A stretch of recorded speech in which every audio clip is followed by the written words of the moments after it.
Hello, j'espère que vous allez bien. Bah écoutez, moi ça va. Petit vlog dans la voiture. J'attends Sylviane qui est chez l'orthophoniste.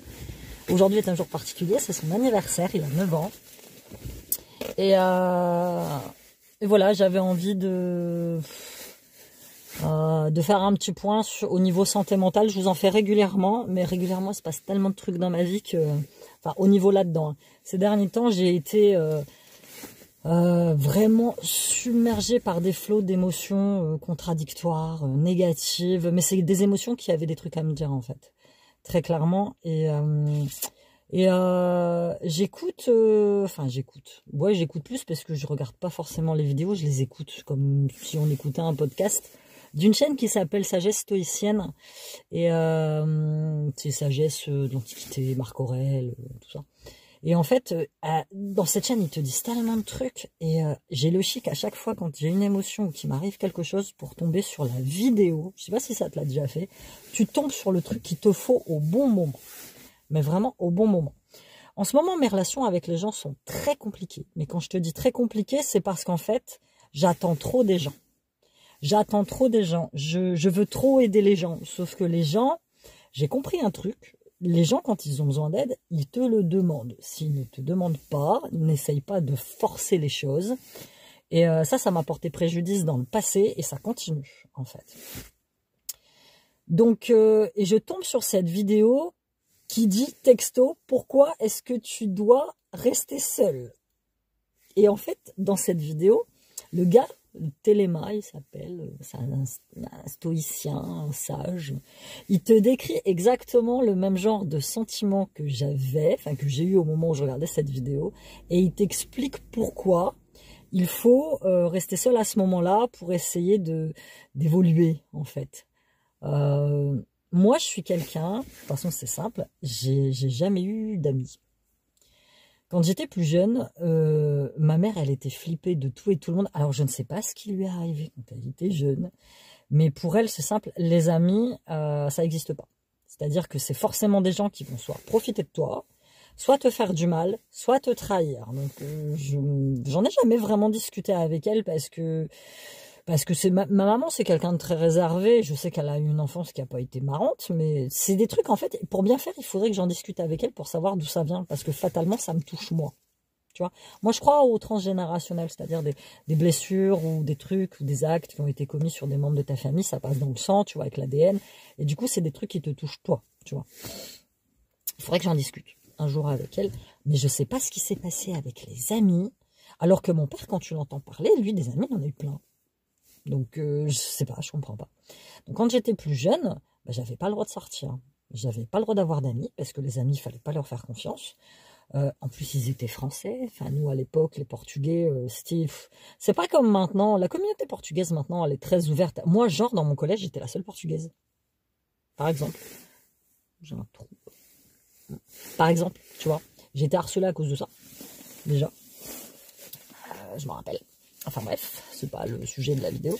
Mais la communauté portugaise, à l'époque, elle était très fermée. Et moi, mes parents, ils fréquentaient personne. C'est-à-dire qu'ils fréquentaient pas les autres Portugais. Il n'y avait pas de... Enfin, bon, donc on était très, très renfermés sur nous-mêmes. Je te dis, la seule chose qu'on faisait de sympa, c'était une fois par an, on partait au Portugal pendant un mois. Voilà, c'est tout.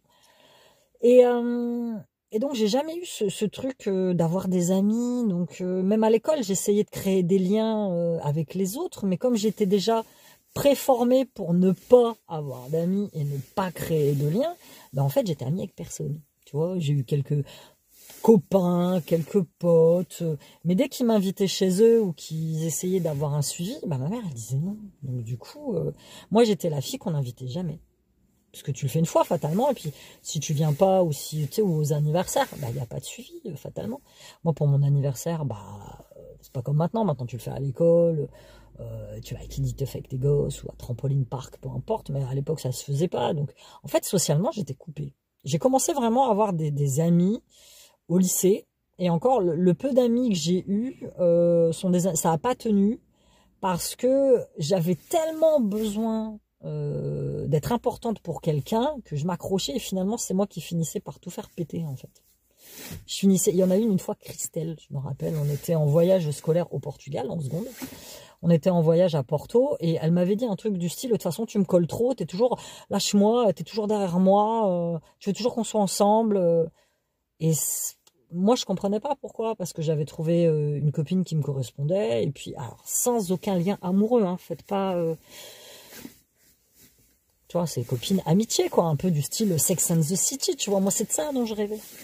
Quand la série, elle est sortie, j'étais ado, et quand je regardais ces 4 nanas, et je me disais, oh, moi, j'ai un groupe de copines comme ça, quoi. Sortir, se confier des trucs, tu vois, ça, c'était mon gros kiff, et j'ai jamais eu ça.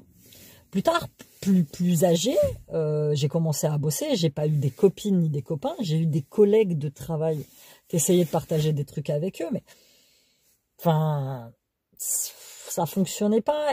Et en fait, dès qu'on essayait de mettre en place une espèce de système d'amitié, bah, ça fonctionnait pas. Tu vois, quand j'ai travaillé à Intermarché, par exemple, j'ai bossé avec des nanas pendant quasiment 20 ans.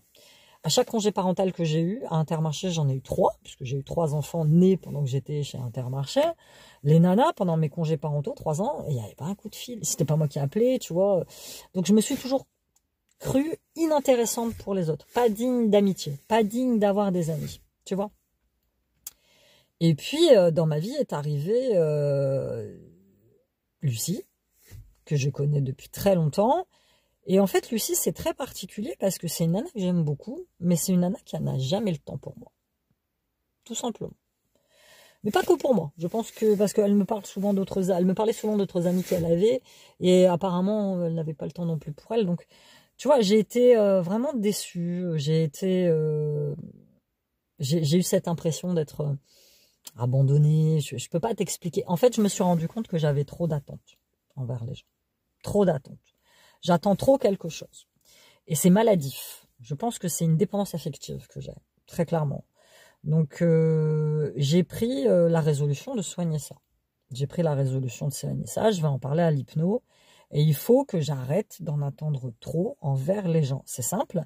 Dès que je suis en amitié avec quelqu'un et que cette personne ne me donne pas de nouvelles d'elle, je marronne. Mais pourquoi elle m'appelle pas? Mais qu'est-ce qui se passe? Mais qu'est-ce que j'ai fait de mal? Et ça, j'en ai pris conscience il y a quelques semaines. J'en ai pris conscience il y a quelques semaines. Et donc, moi, systématiquement, j'allais vers cette personne et je la voyais empêtrée, par exemple, dans des problèmes. Je me proposais de l'aider. Et cette personne-là me disait, non, non, c'est bon, je peux me débrouiller seule. Mais moi, j'insiste. Tu vois, c'est ça, j'insiste. Et finalement, la personne a fini par mal le prendre, je suppose. Et du coup, bah, t'as plus de nouvelles. Donc, je sais pas si tu vois ce que je veux dire, mais quand tu as eu comme moi une enfance solitaire, où tu regardais les autres, tu regardais les bandes de filles qui étaient un peu populaires, tu étais la fille qui était jamais choisie quand il y avait sport.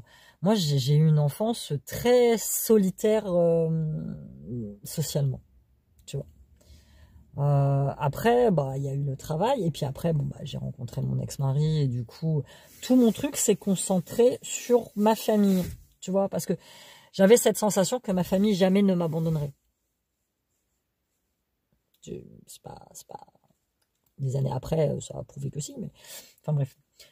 Donc, tu vois, je me suis concentrée sur ma famille, et du coup, j'ai fait la même chose avec mon ex-mari, c'est-à-dire que mon ex-mari, quand je l'ai rencontré, bossait dans un bar, donc il avait plein de potes, il avait tout ça.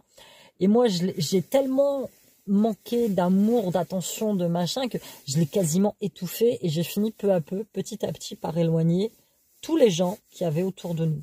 Donc on ne sortait plus, on voyait plus personne. En fait, c'est ça, c'est aussi beaucoup ça qui a fait que notre couple a disjoncté à un moment. C'était la routine, on était tout le temps l'un sur l'autre. On n'avait pas, tu vois, ça serait à refaire maintenant, je le ferais pas. Ça serait chacun avec une vie sociale pardon, séparés. Tu peux avoir des amis en commun, mais tu peux aussi avoir des amis de ton côté. Donc j'ai été très étouffante. Vraiment, je m'en rends compte. Je pense que je suis étouffante avec les gens auxquels je tiens. Mais bon, ça va se soigner.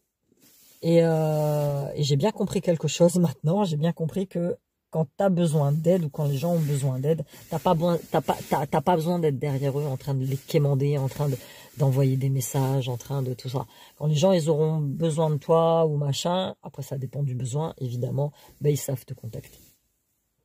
ils savent te contacter. Et t'as plus besoin de culpabiliser en te demandant, mais qu'est-ce que j'ai fait de mal? Ça, c'est terrible. Qu'est-ce que j'ai fait de mal? C'est comme pendant mon processus de divorce. Hein. Hop. Pendant mon processus de divorce, à un moment, je me suis dit, oui, d'accord, voilà, il a fait ça, mais c'est aussi ma faute. Et il faut savoir que les divorces, il y a une part de responsabilité de chaque personne. En fait, c'est pas juste, bon, sauf cas grave et exceptionnel, mais il n'y a pas qu'une seule personne généralement qui est responsable du divorce. Et ça, il m'a fallu un long moment pour l'intégrer, que dans ce mariage, j'avais été moi aussi négative et moi aussi toxique et tout ça. J'ai guéri cette part-là, tu vois. J'ai guéri cette part-là. Mais ouais, j'ai des relations avec les gens et je pense maintenant, à mon âge, je pense que je suis quelqu'un qui n'a pas besoin d'avoir d'amis et qui n'a pas envie d'avoir d'amis. N'a pas envie parce que je suis encore dans ce mood où à partir du moment que je vais accorder ma confiance à quelqu'un, je vais être déçu. C'est une dépendance affective, ça. Ça, c'est un truc qu'il faut que je soigne. Alors, je vais t'accorder ma confiance sans problème. Je vais bien discuter avec toi. Je vais être ouverte. Il n'y a pas de souci. Mais fatalement, je vais avoir des attentes. Fatalement, je vais avoir des attentes. Je vais vouloir, par exemple, c'est un truc tout bête. Hein. Il y en a beaucoup qui disent ouais, il faut donner sans attendre de retour. Moi, ça va être un peu chiant. Je vais donner, et après, quand je donne beaucoup. Et après, fatalement, si j'ai pas un minimum de retour de ta part, ça va être compliqué.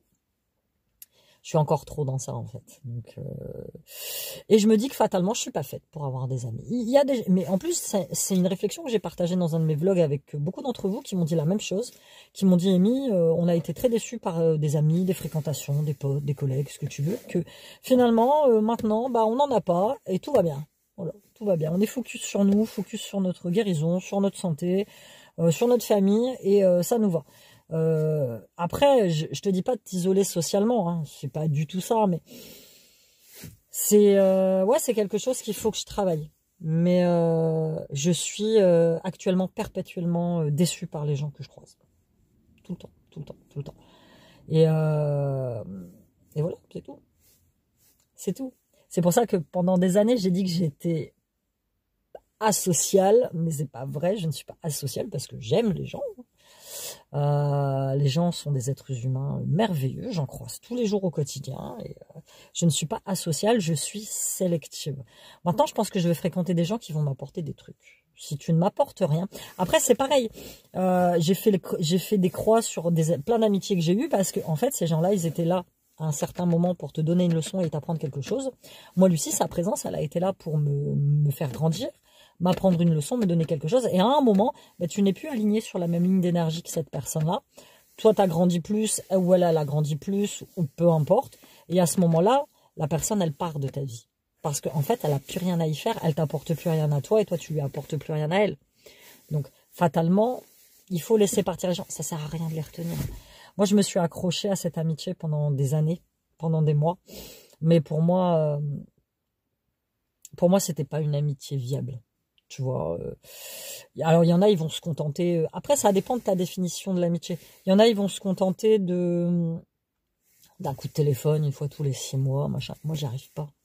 Moi, j'y arrive pas. C'est pas ça pour moi. Pour moi, l'amitié, c'est pas ça. C'est pas ça.